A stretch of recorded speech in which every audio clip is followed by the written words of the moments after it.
Today I'm going to be showing you how to do a wheel bearing replacement on a four-wheel drive Silverado. The year is 2002. Now this will apply from mostly all the years that is with a similar setup. So this will apply to the Avalanche, Silverado, GMC Sierra, Denali, Yukon, Yukon XL, Suburban, Chevy Tahoe, and so on. The dualies and all that. They might have the 8-lug, but it'll be the same concept.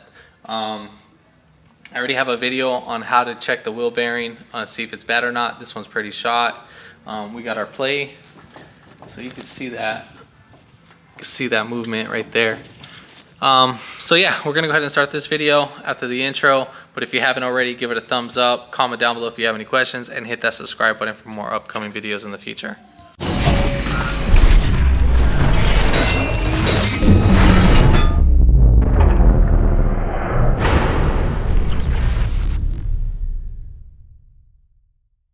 Alright, so we're going to go ahead and take off the lug nuts. It's either going to be a 21 millimeter or 22.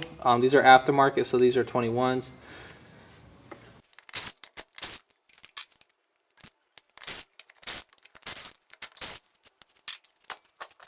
So depending on which side you're going to be doing it on, we're going to go ahead and turn the wheel all the way this way, so all the way to the right. So we're going to go ahead and spin it.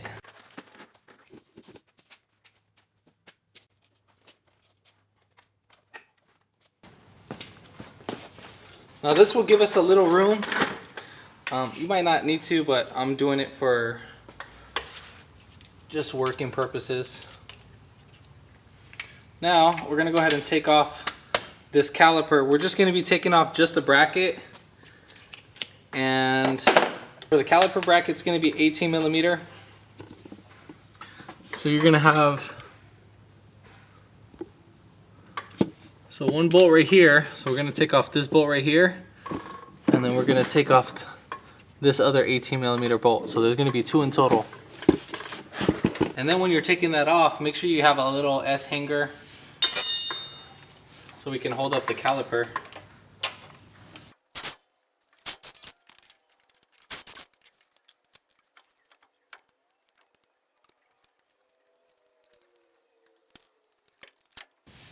So then we're going to go ahead and pull off our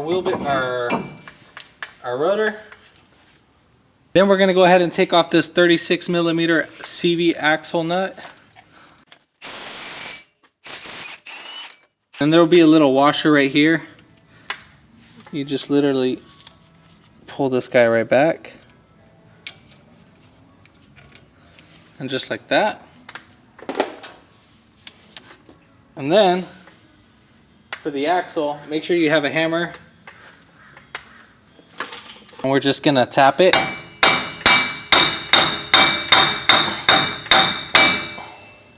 So we get it pretty loose. Then we're gonna have 3 15 millimeter bolts. There's gonna be one right here, one right there, and then there's one on the same side but on the opposite side. And we're gonna take off those 3. I'm just gonna fast forward the process, but it's on the other side. It's just a triangle, so you're just only gonna take off those 3, and they're gonna be 15 millimeters again.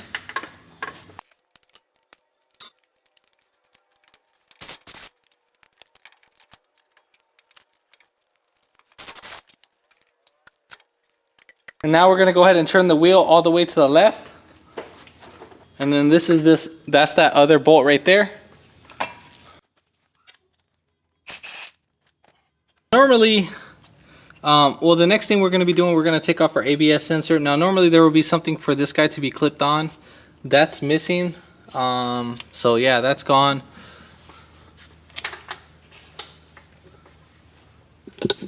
And then right here, here's the other part. This will be on the upper control arm.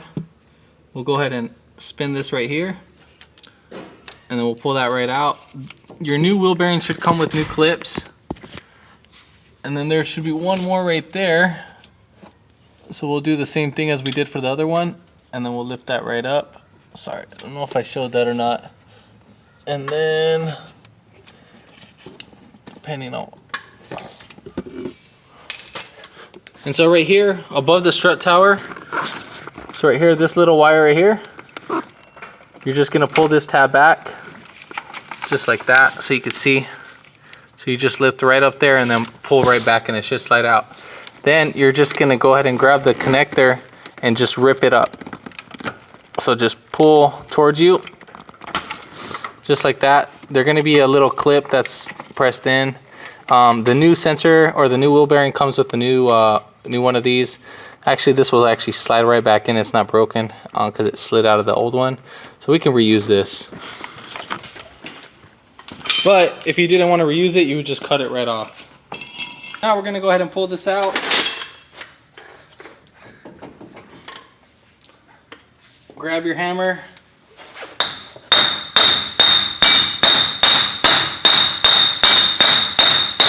Make sure that the axle's free, and then we're gonna go ahead and tap right here.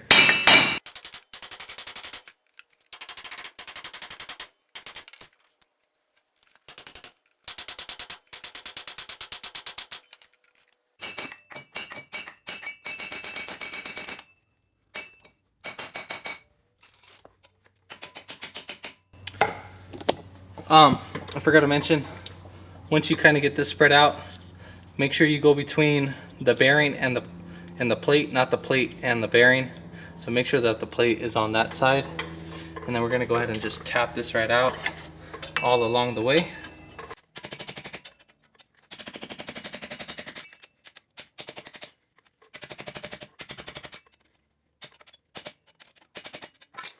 All right, so now that we got it mostly loosened up, it should be able to come out, and then we'll just tap on the axle.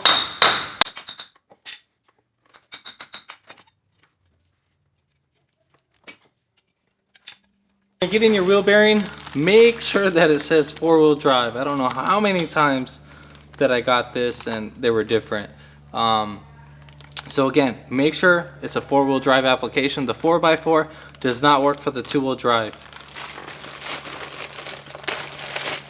Just gonna clean up our area.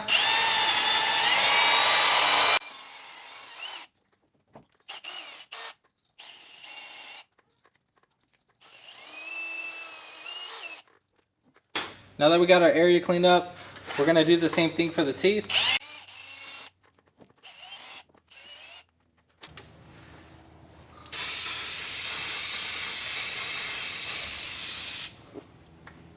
And then you just kind of clean it with a little bit of brake cleaner.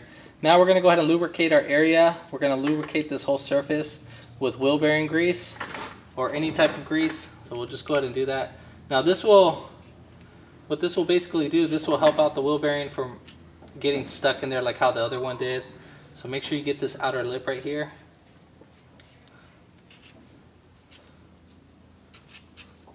And then we'll do the CV axle itself too, and that'll help it out.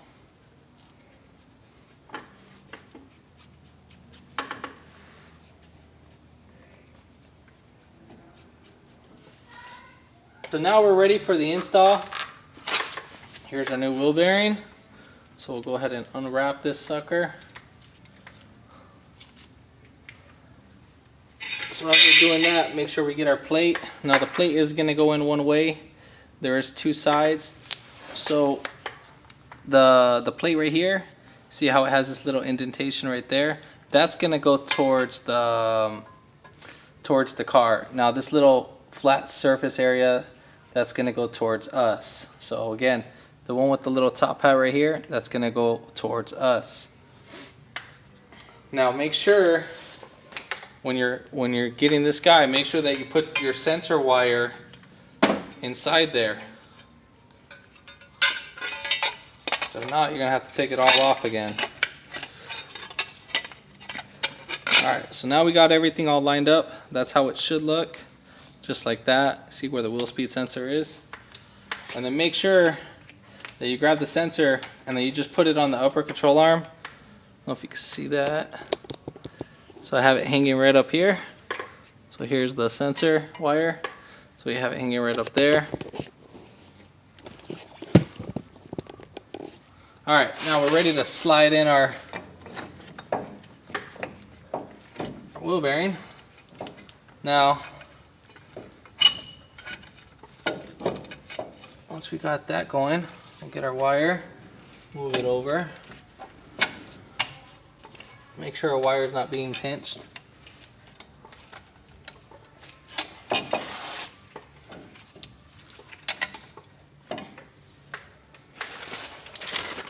And then you should get some new bolts with your application. If you don't, no biggie, make sure you torque them down to spec.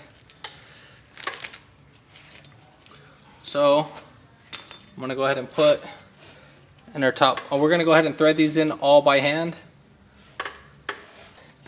If you have to spin it.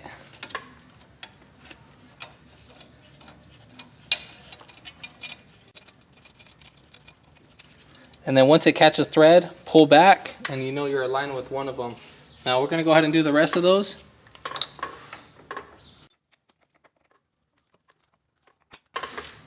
Now if the top one is kind of being in the way, you just need to push down on the boot a little bit.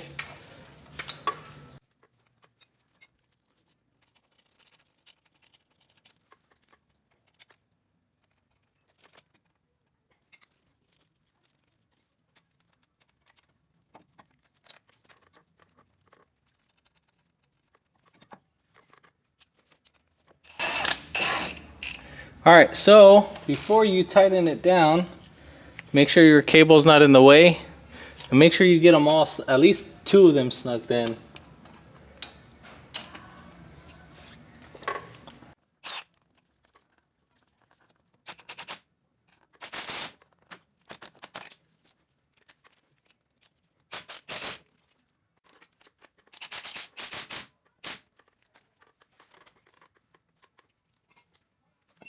And one thing I forgot to mention, sometimes these wheels come with the T30 on the rotor.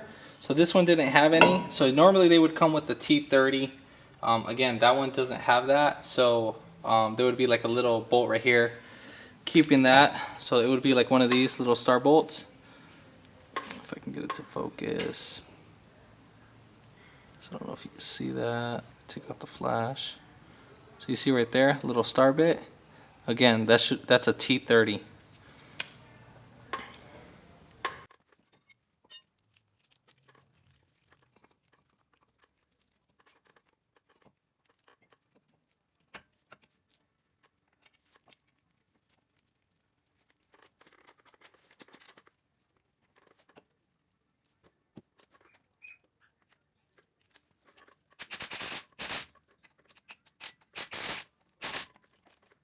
Now we're going to go ahead and clip this guy right in. This guy comes with the new one, but the one that's actually on it, we're actually just going to go ahead and use the old one. I know some people might give me crap about this, but we'll take off this one too as well. And this one, we'll just slide this one right out, because again, that slides right out. And then make sure that this goes right under.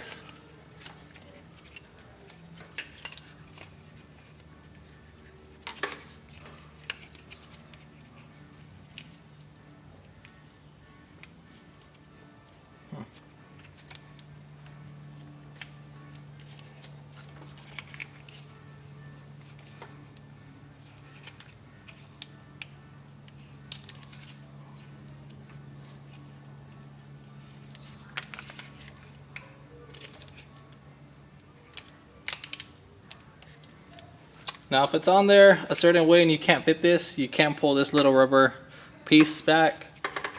So we'll do that. So I don't want this binding up. So we'll go ahead and stretch it out as much as we can. Make sure you give it a little slack so you can see how much I can play. So during a little suspension movement, since this is lifted. Same thing for this one, I gotta stretch these out. Sometimes these little aftermarket ones are never in the right place. So we got that.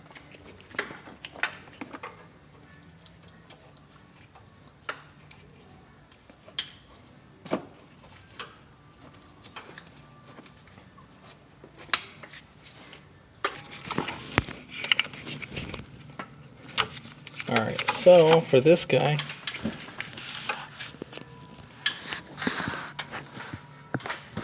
We're gonna go ahead and slide right in.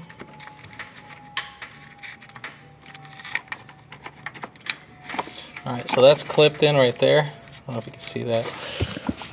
So that's clipped in right there, and then we got our sensor wire harness. Alright, perfect. We're all set and done. Don't forget your little O-ring right here. And then here's our little axle nut. Now you got to torque this to 177 foot-pounds. Again, 177 foot-pounds.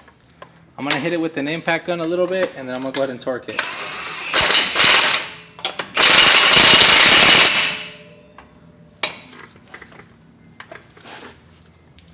Alright, since we're torquing it down to 177 foot-pounds, the rotor is going to be spinning.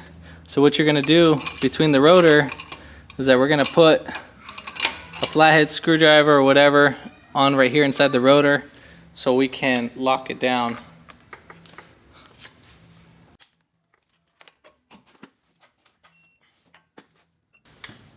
Alright, so we're going to go ahead and tighten the lug nuts. Make sure you do this in the star pattern, so 1, 2, 3, 4, 5, 6. And make sure you snug them in first, and then go ahead and tighten them right after, because we need to make sure that the wheel is centered with the lug nuts.